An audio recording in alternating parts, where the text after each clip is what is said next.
এই মুহূৰ্তত আহি পৰিছে কেইবাটাও গুৰুত্বপূৰ্ণ খবৰ অসমৰ লগতে ভাৰতৰ বিভিন্ন প্ৰান্তৰ পৰা খবৰসমূহ যুগুতোৱা হৈছে আৰু এনেকুৱা ধৰণৰ খবৰসমূহ যদি নিতৌ চাব বিচাৰে তেন্তে এই চেনেলটো ছাবস্ক্ৰাইব কৰাৰ লগতে ভিডিঅ'টোত এটাকৈ লাইক কৰিবলৈ নাপাহৰিব।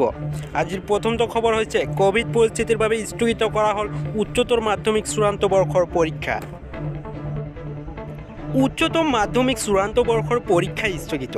এক জাননীযোগে এই কথা প্ৰকাশ কৰে উচ্চতম মাধ্যমিক শিক্ষা সংসদে কোভিড পৰিস্থিতিৰ বাবে স্থগিত কৰে উচ্চতম মাধ্যমিক চূড়ান্ত বৰ্ষৰ পৰীক্ষা। পৰৱৰ্তী জাননী প্ৰকাশ নকৰাৰ বাবে স্থগিত কৰে সংসদে আৰু পৰিস্থিতি সুস্থিৰ হ'লে পুনৰ পৰীক্ষা অনুষ্ঠিত কৰা হ'ব বুলি শিক্ষা সংসদে ঘোষণা কৰিছে। কোভিডৰ ভয়াৱহ পৰিস্থিতিৰ বাবে অনিৰ্দিষ্টকাললৈ ৰাজ্যৰ শিক্ষানুষ্ঠানসমূহ বন্ধৰ ঘোষণা কৰিছে ৰাজ্যৰ শিক্ষা বিভাগে। ৰাজ্যৰ স্কুল কলেজ অনিৰ্দিষ্টকাললৈ বন্ধৰ ঘোষণা। বন্ধ থাকিব কোচিং চেণ্টাৰসমূহ আৰু বৃহস্পতিবাৰৰ পৰা এই বন্ধৰ ঘোষণা সন্দৰ্ভত জাননী প্ৰকাশ কৰিছে শিক্ষা বিভাগে আৰু কোভিডৰ পৰিস্থিতিৰ বাবে এই সিদ্ধান্ত গ্ৰহণ কৰিছে শিক্ষা বিভাগে। ৰাজ্যত ক্ৰমান্বয়ে বৃদ্ধি হৈছে কোভিডৰ সংক্ৰমণ আৰু এই মুহূৰ্তত আহি পৰিছে আৰু এটা বিগ ব্ৰেকিং নিউজ।